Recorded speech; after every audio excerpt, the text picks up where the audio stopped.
Assalamualaikum dulur, berjumpa lagi ya di channel kita, channel petani muda lur ya. Ya dulur, aku mau ngucapin terima kasih bagi sedulur-sedulur yang sudah subscribe. Bagi sedulur-sedulur yang belum subscribe, aku minta tolong lur ya, minta tolong di subscribe. Salam tani muda, salam tani milenial. Ya dulur, ini di depan kita adalah tanaman padi kita yang sekarang sudah berumur 4 AST, dimana pada saat usia 4 AST ini nanti akan dilakukan pemupukan. Nih lur, ini ada pupuknya ya. Nah ini. Dan pada saat usia 2 AST kemarin kita sudah melakukan penyepraian atau mentreatment tanaman padi kita supaya tetap hijau segar dari awal sampai nanti tentunya lur ya, sampai panen. Dan hasilnya ini alhamdulillah bisa dilihat sendiri lur ya. Nih, tanaman kita itu masih tetap hijau segar lur ya dari awal tanam. Nah, jadi kali ini pembahasannya adalah untuk mereview dari hasil pengaplikasian asam amino kita kemarin, karena kita kan belum dimasukin pupuk sama sekali lur ya. Karena tujuan dari asam amino adalah untuk mensterilkan dari tanaman itu supaya dia itu cepat hilang stresnya ya. Dan ini hasilnya. Nah,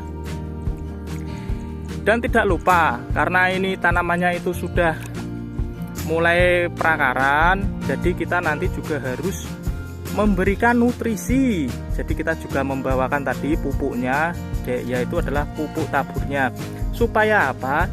Ya supaya tanaman kita itu cepat beranaknya lur ya. Karena untuk masa vegetatif adalah masa paling sempurna kita itu memperbanyak anakan. Ya dulur, ini kita ke tengah lahan lur ya. Seperti biasa pengecekannya itu ya harus sampai ke tengah-tengah lahan. Ya ini bisa dilihat lur ya, alhamdulillah peranakannya banyak. Dan hasil pengaplikasian keongnya kemarin ini keongnya pada mati ini lur. Tuh juga ya, pada kemambang itu pada mati. Ya dulur, tak usah berlama-lama, kita masuk aja langsung dalam pembahasan kita pagi kali ini tentang pemupukan dan juga hasil aplikasi dari asam amino kemarin. Monggo disimak dulu. Ya, sebelum kita masuk dalam pembahasan kali ini, alangkah baiknya dulur-dulur dalam penyimakan video ini itu dari awal sampai akhir. Supaya apa? Supaya info yang kita terima bisa dicerna secara menyeluruh dan tidak terpotong-potong, agar tidak salah persepsi bagi sedulur semua. Ya dulur, dan tidak lupa aku tunggu like dan komentarnya lur ya. Ya, ini tanaman kita sekarang sudah berumur 4 HST, dimana pada saat umur 4 HST ini atau di minggu pertama kita itu tujuannya adalah untuk apa? Untuk menstabilkan tanaman supaya tidak stres kembali gitu lur ya. Karena perpindahan dari masa pencambutan terus dipindah tanam, itu tanaman tentunya akan stres lur ya. Contoh kasarnya kayak gini, itu nggak usah tanaman, kitanya pun kalau kita berpindah tempat tentunya kita harus menyesuaikan lingkungan yang ada di tempat tinggal kita gitu ya. Untuk itu, dan hasilnya kemarin pada saat usia 2 HST kita sudah melakukan treatment agar tanamannya itu tetap hijau atau tetap seger gitu ya, tidak kuning. Kalau tanaman kuning itu tandanya itu dia stres berlebih gitu loh ya. Stresnya kekurangan nutrisi, terus penyesuaian lahan itu kurang baik. Dan tentunya itu kalau tanahnya pun kurang bagus ya bisa terjadi asem-aseman gitu loh ya. Jadi kita sudah mengantisipasinya dari awal. Untuk pengaplikasiannya 2 hari AST dan 4 HST nya ini sudah kelihatan. Sebenarnya pada saat pengaplikasian di usia 48 jam pertama itu sudah kelihatan lur ya. Karena apa? Karena pada saat tanam atau setelah 3-4 jam itu tanaman pasti akan layu gitu lur ya. Tapi ini alhamdulillah di hari pertama terus kita lakukan treatment dan nyatanya hasilnya itu hijau terus, nggak pernah layu tanaman kita gitu lur. Jadi treatment kita itu bisa dibilang itu berhasil. Dan kita menggunakan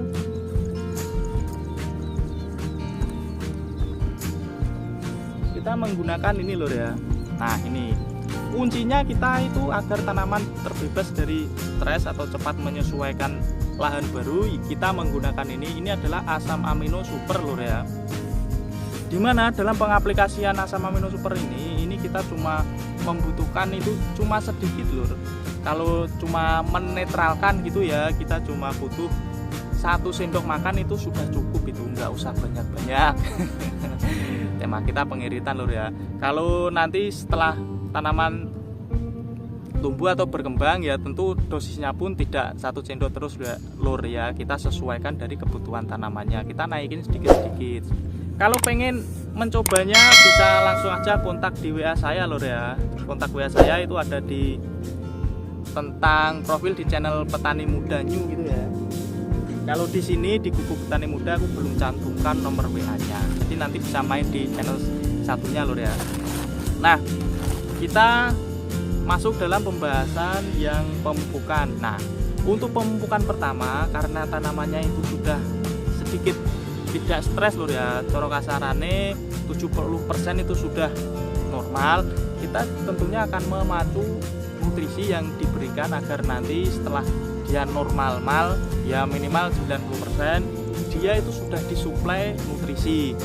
Dan tentunya kita pemberian nutrisinya, kenapa kita menggunakan yang pupuk tabur dulu, itu karena kalau kita menggunakan pupuk tabur kan penyerapannya secara slow lur ya, atau apa itu pelepasan nutrisinya itu perlahan. Kalau kita menggunakan yang spray yang secara sifatnya itu dia penyerapannya secara langsung, itu kurang optimal atau kurang maksimal karena kan dia masih menyesuaikan yang utama, yaitu apa? Menyesuaikan lahan barunya ya. Untuk pupuknya, nah untuk pupuk di sini seperti biasa kita penggunaannya itu yang mudah dan yang ada gitu loh ya. Jadi kita nggak perlu repot-repot harus penggunaan pupuk A, B, C dan D. Itu enggak, kita punyanya itu apa? Tapi yang utama adalah pemberian urea. Karena apa? Karena dalam pemacu pertumbuhan dan peranakan itu kita membutuhkan kandungan N yang amat sangat tinggi. Dimana di sini untuk luas 1.700 meter persegi ya, itu kita membutuhkan ini pupuknya ini kisaran 20 kilo nih lur. Ini untuk pemupukan pertama atau di minggu pertama. Nah ini aku lihatin juga campurannya gitu ya. Selain urea kita juga menambahkan pupuk lain lur ya. Kalau kemarin di MT pertama kita cuma menambahkan dolomit gitu ya, sekelas dolomit. Tapi kalau sekarang kita tambahin kembali lur, ini jadi satu sak ini ada 3 pupuk.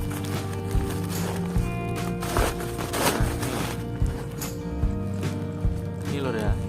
Ini untuk yang putih, yang bening ini adalah urea. Terus kalau yang merah ini yang baru nih lur ya. Ini kita tambahinnya itu adalah Ponska.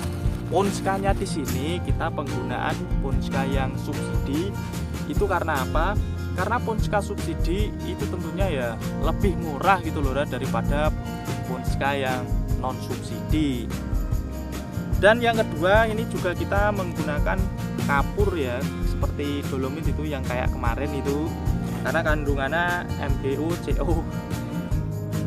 Itu adalah kandungan kapur lur. Nah, untuk dosis di sini kita karena ini masih awal tentunya ya kita pemberiannya sedikit, yaitu berapa dosisnya itu gini. Untuk ureanya kita cuma ngasih sekitar 5-6 kilonya. Kalau untuk apa itu Ponska kita kasih 6-7 kilo. Dan ini tadi yang pupuk kapur, kelas kapur ya, itu kita juga kasih 6-7 kilo. Jadi ini satu sak ini kisaran 20 kilo. Karena apa kita kisaran gitu loh ya, nggak pasti karena kita tidak menimbangnya secara langsung, karena kita pakainya itu panci gitu loh ya. Panci kita kira-kira saja itu per pancinya itu 1 kilo kurang lebihnya ya. Nah itu jadi kita ada space-nya kurang lebih 1 kilonya. Nah ya dulur, ini tak usah berlama-lama dalam pembahasannya, dan kalau pengen lebih jelasnya bisa ditanyakan di kolom komentar. Dan tidak lupa aku tunggu like dan komentarnya lur. Terima kasih dulur, salam tani muda, salam tani miliar, assalamualaikum.